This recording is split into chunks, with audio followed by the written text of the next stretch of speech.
So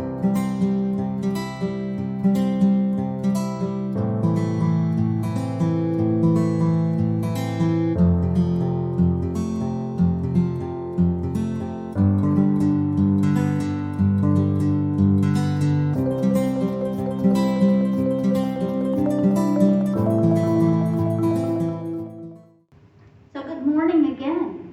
Morning. How are you this morning? Did anything from last week change how you showed up this week?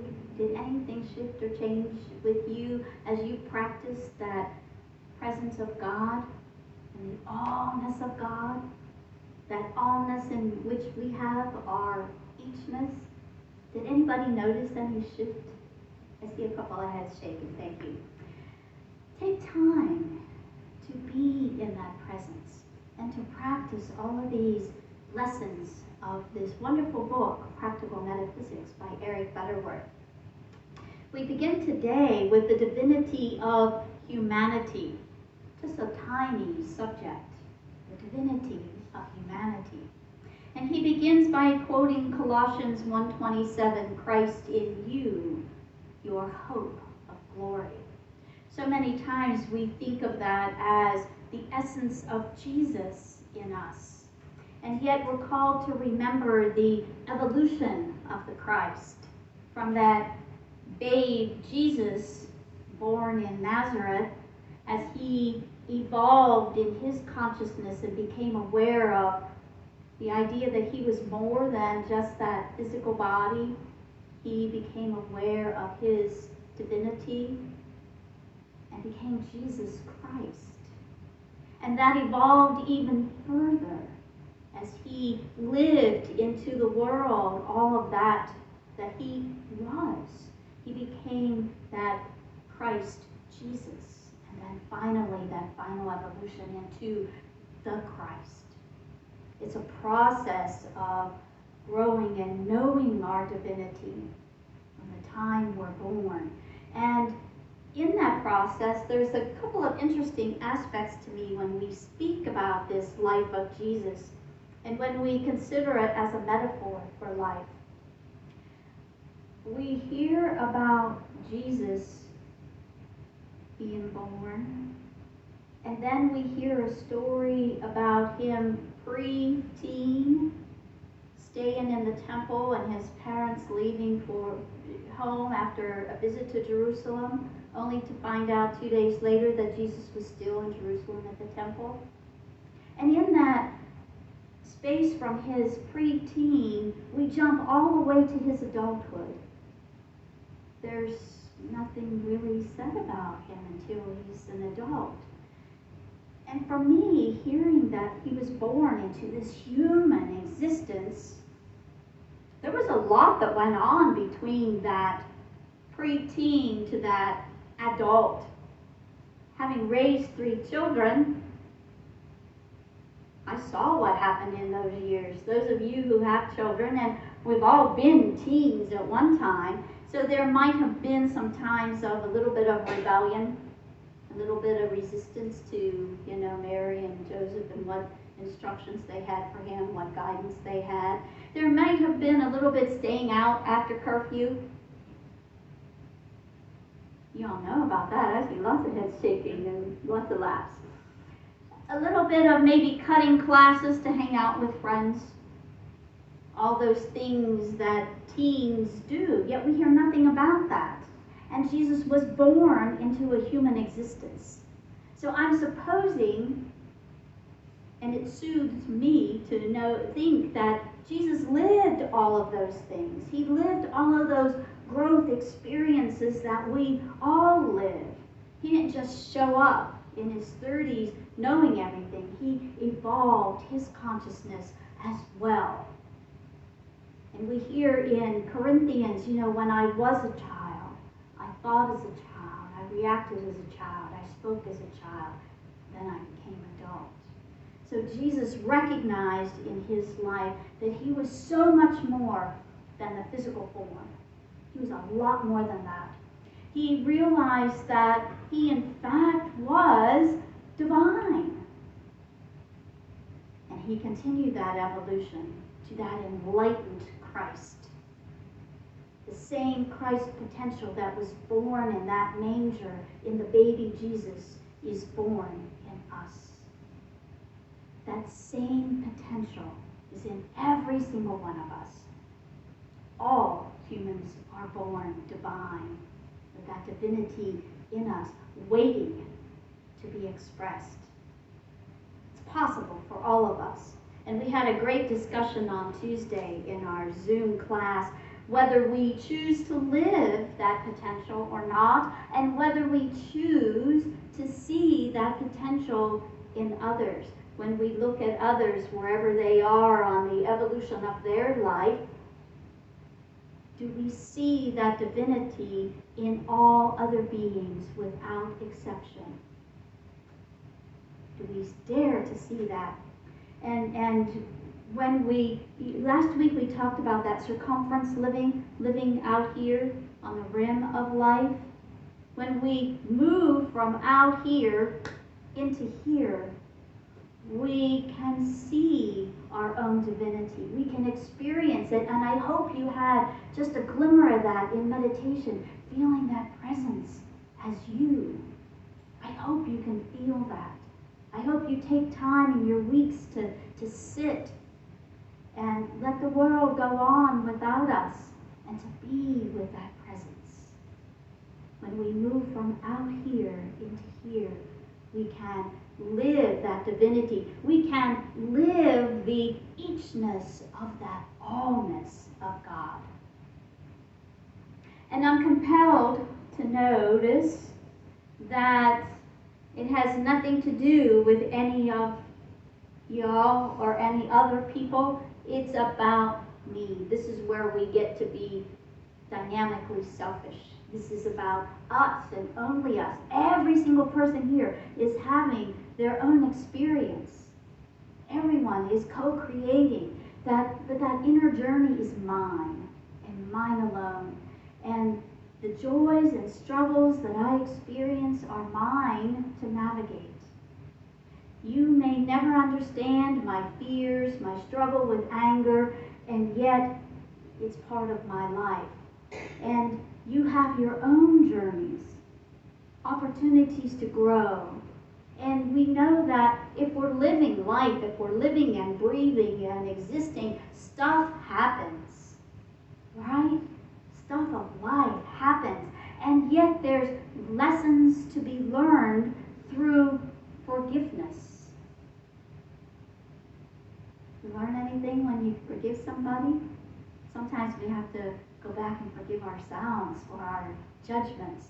There's great awareness to be gained in asking and being willing to receive and seeking, knowing that we'll find what we're searching for.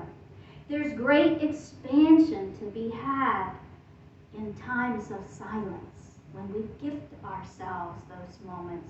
So that inner journey is yours. Now, guaranteed, we impact one another. We have a great impact on one another as we co-create with the divine and all the other people on the planet. And we support one another through life. And yet we can't fix another. We can't change another. And nor should we try. Right? I have no right, responsibility to change anyone except myself. So we don't fix or change another, but we can be present while others navigate their lessons and their experiences in life. We can hold sacred space and be a container for people to grow and know their divinity more deeply, to expand and know that allness of God as their individual eachness. I happen to be a fan of Dr. David Hawkins, who is an authority on the studies of consciousness. And he says that our purpose in life is for the expansion of consciousness. So as I allow that divine consciousness to expand for me, I can be present while it expands for others. our purpose is to allow that and to be that, merely to be present for others. And that happens here on Sunday morning when we sit in meditation together, when we talk about the books that are studied, when we gather in this beautiful chapel, and when we welcome everyone from home. We hold space for our own and others' expansion. We do that on Tuesday in our conversation as we challenge ourselves to think differently and to be present. And the only difference between Jesus and you and me is that Jesus stepped into his divinity completely. He was all in, 100% in. And that he claimed his Christ nature courageously. And when I look at the life of Jesus, I see many moments that he was courageous as he stood and answered the questions of the Sanhedrin. As he walked around teaching, he was courageous. And he lived his divine consciousness, his Christ nature, his true identity out loud. Jesus knew without doubt or without question that he was made in the image and likeness of God. Do you know that? Do you know that you are made divine? Do you know that in every cell of your being that you are made in the goodness of God? Sometimes, and we so easily forget, Jesus knew that. He remembered that. And he wasn't shy about it. And he wasn't arrogant about that. He knew that it wasn't just him, but it was everyone that was made in that goodness, in that image and likeness of God. We all have that potential.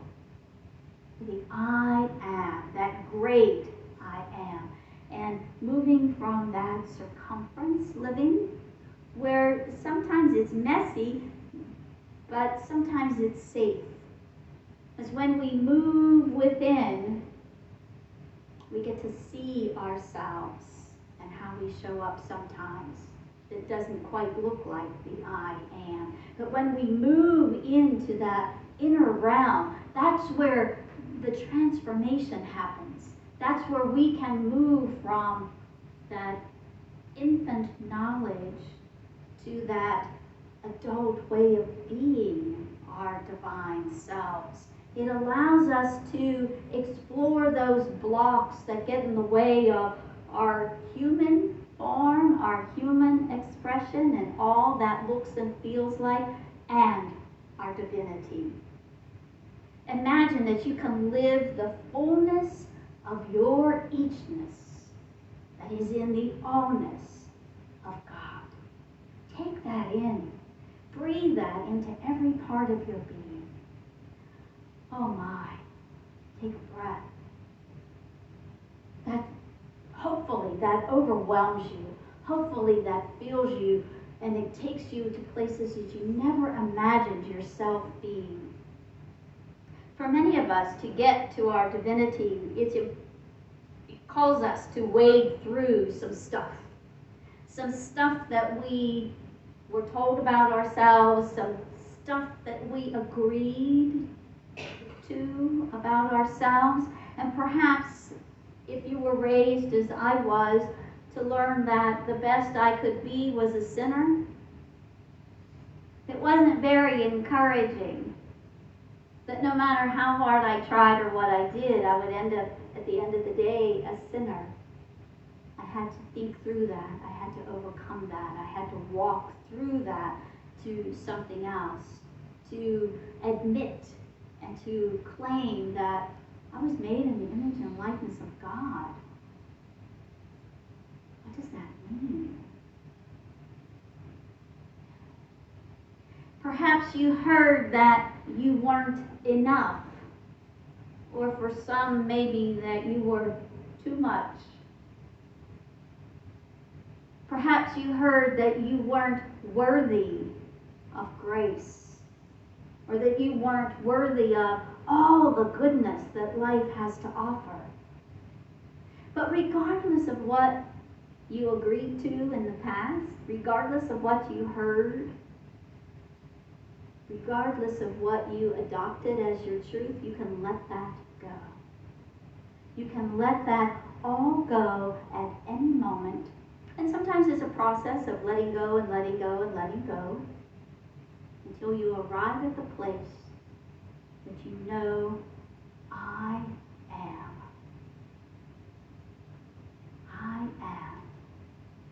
So today we affirm what's true for ourselves. We affirm that we are made in the image and likeness of God. And if you would like to, repeat these after me.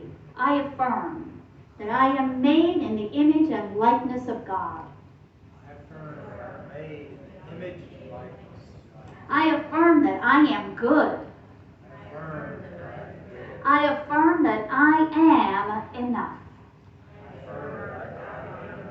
I affirm that I am worthy. I affirm my I am existence. So we take into heart the words of Jesus. These things that I do, you shall do also. And Eric Butterworth, in this beautiful book, Practical Metaphysics, reminds us that we can take that to heart because the heart of Jesus' teachings was not the depravity of man, but the divinity of humanity. That's what Jesus taught. Jesus taught the I amness of all of us. Every single one of us. That one too. And that one. Oh yes, and that one also. So anytime you look at another person, whatever condition they might be in their life, whatever their external experience, know that you are looking into the eyes of someone that is a gift, that is made in the image of God, that you will never look at another being that is not beloved of God. No matter what our perception of them might be. They are as beloved of God as I am. They are as much the I am, the truth of God, as I am. All beings. Yes. The heart of Jesus' teachings was to recognize that divinity and to live it. He lived it out loud, up front, and personal, without hesitation. So moving from this circumference of living, we move into that lush, deep, inner living. That can be messy. Because out there, outside, is the illusion of life. Out here is the distractions of our human world. And there's a lot that would keep us from going within, right? Football season? Is it football season yet? Has it started yet? Whatever sports you're into, there's so much that can keep us. But this is the practice field. This is where we get to practice what's in here. We get to practice it and live it out there and perfect it. Jesus didn't set himself apart from anyone.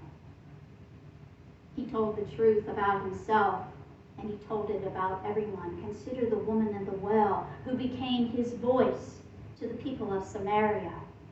Consider the man at the pool of Bethesda. Stand up and walk, and he did.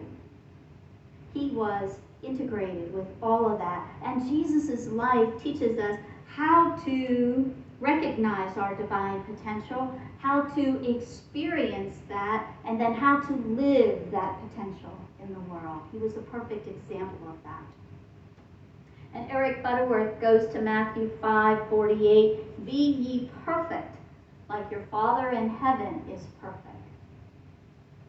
I want to take that a little bit into metaphysical understanding. Since this is practical metaphysics, let's go into that space. And let's begin with the word perfect. We all have experienced something perfect in our life. You know, it might be that perfect summer day. I've heard people talking about how glorious the weather is right now in this approaching fall and how it feels to be alive and breathe in the air. We might have that perfect day. It might be the perfect cupcake. And for the carnivores in the world, it might be that perfect steak. So perfect varies depending on our expectation and the experience. So that could be subjective in this human experience. So then we move to Father. And I want to go to Charles Fillmore's revealing word and what he says about the Father principle. Father as a principle is it's genderless. It's a quality. It's a principle. And it's that principle that is behind everything in existence. It's behind everything that exists. And it's that omnipresence. That which is the allness, you might say. It's what is unchangeable in life. It's the principle of the steadiness. And this definition of Father, when we look at the unchangeability, that the allness of it, it adds some shape to perfect. Be ye perfect, like your Father in heaven is perfect. So let's talk about heaven. And the revealing word says this about heaven. It is the Christ consciousness. It's the realm of divine mind. It is the consciousness that is in harmony with divine thought. Heaven is everywhere present. We may have experienced that right here on earth a time or two, a glimpse, a nanosecond of time. It's all of that. So be ye perfect as your Father is perfect. So for me, this metaphysical understanding sounds like this. Be perfect as the divine consciousness, that it is in the realm of divine mind. That which is in harmony with divine thought is perfect. So I feel inspired to think that I can shift my consciousness and be in that state of heaven. That divine consciousness that is unchangeable, that permeates everything. We can be in that. For me, it's humbling and very honoring of this human experience that I get to co-create with God and with all of you. And Jesus demonstrated this. He demonstrated this divine potential, and he demonstrated to us the divinity of humanity. He demonstrated how it was to be. And we talked about it in the book study this morning just a little bit, as strangers showed up on an island. They were greeted with love and warmth and compassion and food and comfort. They were greeted with that divine Christ nature. And we all hold that potential. So we practice. And I like the idea that Eric Butterworth points out. He said, so because Jesus was so highly evolved, so highly and acutely aware of who he was and what he was capable of, that his friends and people around him didn't understand what Jesus was doing. So they called them miracles. And what Charles Fillmore says is a miracle is something that happens. It is the outpicturing of spiritual law in ways that we don't understand, in the ways that we can't quite comprehend. And many people attributed Jesus' actions to special dispensation, that he was special. But Jesus said, no, not so much. Jesus recognized that we are all that. He is the example that I aspire to be in the world. He is the example of how I would like to show up with consistency in life, and how I would desire to live each of my moments. How about you? You aspire to that as well, don't you? To be that goodness of life. And we're reminded of the words of Jesus time and time again. The things that I do, you shall do also. The things that I do, you shall do also. Say that with me. The things that I do, you shall do also. Can you claim that for yourself? That those things that Jesus did, you can and you shall do also. Those things that Jesus did, we can do also. These things and even greater. So let's do these things. Let's make it our mission this week. Let's make it our goal, our desire, the pattern of our heart as we go forward, to move from the circumference into that inner, deep, rich living, to do the things that Jesus did and greater. Namaste.